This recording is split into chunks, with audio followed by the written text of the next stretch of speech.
माता देवहूति जी को भगवान कपिल जी सांख्य का अष्टांग योग समझाने के बाद माता जी ने पूछा कि प्रकृति पुरुष और महत्त्व का लक्षण बताया आप श्रीमान ने।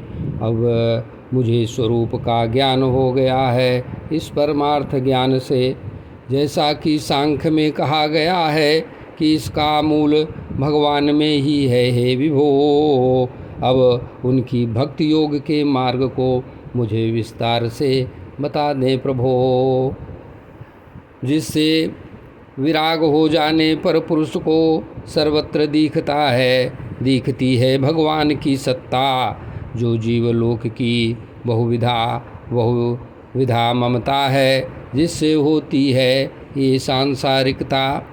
ईश्वर के रूप में जो काल है वह अन्य दूसरों से है बढ़कर, उसका स्वरूप बताइए जिसका ध्यान देकर लोग करते हैं शुभ कर्म निरंतर।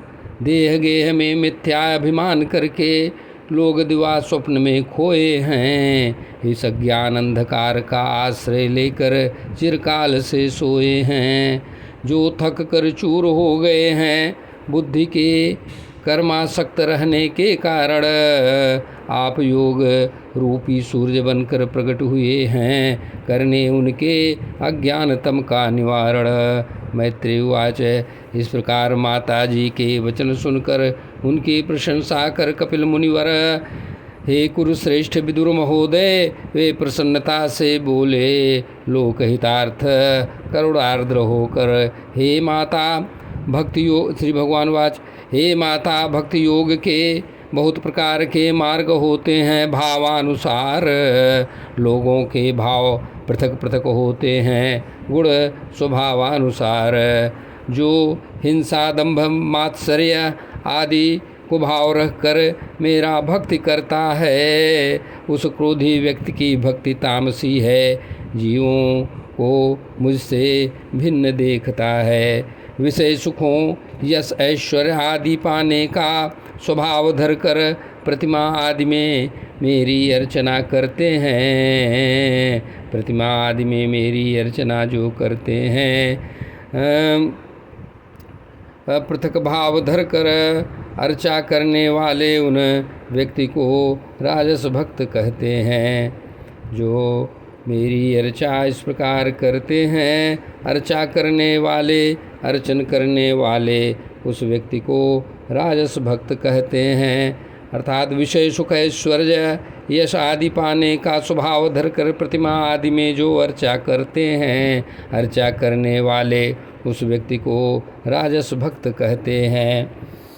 कर्मजाल का क्षय करने के लिए जो मुझ परमात्मा को कर्म अर्पित करते हैं, यजन करना कर्तव्य है, यह भाव धरकर मेरी भक्ति करते हैं, जो उन्हें सात्विक भक्त कहते हैं। मुझे सर्वहृदयस्थ जानकर मेरे गुणों के सुनने से बिना प्रयास के मान अविच्छिन्न रूप मान मन मुझे सर्वहृदयस्थ जानकर मेरे गुणों के सुनने से बिना प्रयास के लोगों का मन अविच्छिन्न रूप से लग जाता है। मुझ में जैसे गंगा जलधि की आश में स्वभाव गुण रहित भक्ति योग का लक्षण कहा है, इस प्रकार सर्वोत्तम ये जिस भाव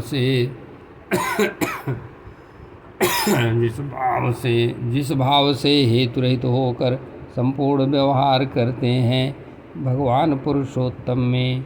श्री राम जय राम जय जय राम, श्री राम जय राम जय जय राम। सालोक्य साष्टि सामीप्य सारूप्य एकत्व तक मोक्ष भी दिए जाने पर भी नहीं ग्रहण करते। मेरे भक्त मेरी सेवा को छोड़ नहीं सकते कभी। हे माता, इसे ही आत्यांतिक भक्ति योग का मार्ग कहते हैं, जिस पर चलकर वे तीनों गुणों को पार करके मेरे भाव को प्राप्त करते हैं। नित्य कर्म से निवृत्त होकर स्वधर्म अनुसार विहित कर्म निष्काम करते हैं। हिंसा आदि से रहित होकर नित्य उत्तम क्रिया योग का अनुष्ठान करते हैं। मेरी प्रतिमा का दर्शन स्पर्श पूजन स्तुति और वंदन करते हैं। सभी प्राणियों में मेरी भावना करके धैर्य और वैराग्य का अवलंबन करते हैं। बड़ों को बहुत सम्मान देने, दीनों पर दया करने, आत्मतुल्य लोगों से मित्र भाव रखने और यम नियम धरने से, आध्यात्मिक कथा वार्ताओं का श्रवण करने, मेरे नामों का संकीर्तन करने से, सफलतापूर्वक सत्संग करने तथा अहंकार रहित होकर रहने से, विशुद्ध आशय रखकर भागवत धर्मों का अनुष्ठान और गुणगान करने से भक्त पुरुष का चित्त मुझ में लग जाता है। मेरे कथा अमृत का पान करने पर और मेरे धर्मों का अनुष्ठान और मेरे गुणों का गान करने पर जैसे गंध अपने आश्रय पुष्प आदि से निकलकर वायु का आश्रय लेकर घ्राणेन्द्रिय तक जाता है, उसी तरह योग युक्त चित्त विकार रहित होकर परमात्मा में मिल जाता है। श्री राम जय जय राम, श्री राम जय जय राम। मैं संपूर्ण प्राणियों में जीवात्मा रूप में स्थित रहता हूँ सदा। प्राणियों का अनादर करके मात्र प्रतिमा में मेरी पूजा करना स्वांग है वृथा। जो लोग सब प्राणियों में विराजमान मुझे परमेश्वर की उपेक्षा करके केवल प्रतिमा में मेरी पूजा करते हैं, वे मानो भस्म में ही हैं हवन करते, मानो भस्म में हैं हवन करते।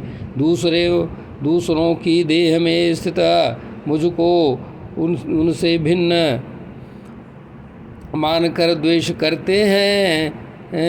प्राणियों से वैर बांध लेना, प्राणियों से वैर भाव बांध लेने वाले लोग मन ही मन की शांति नहीं प्राप्त कर सकते हैं। हे माता जी, भले कोई व्यक्ति विविध पूजन सामग्रियों से विधिवत मेरी मूर्ति का अर्चन करता है, फिर भी संतुष्ट नहीं होता। यदि वह जीवों में मेरी मौजूदगी मेरी उपस्थिति की वंचना करता है, स्वकर्म पालन करता हुआ व्यक्ति मुझे ईश्वर की प्रतिमा आदि में अर्चना करे तब तक अपने हृदय में वही परमात्मा है जो सभी प्राणियों में उपस्थित है, यह ज्ञान न हो जाए जब तक। श्री राम जय जय राम, श्री राम जय जय राम, श्री राम जय जय राम। 25 नंबर श्लोक का तक अभी निवेदन किया हूँ इस अध्याय का, अध्याय 29 कपिलोपाख्यान का, और आगे निवेदन करूँगा। श्री राम जय राम।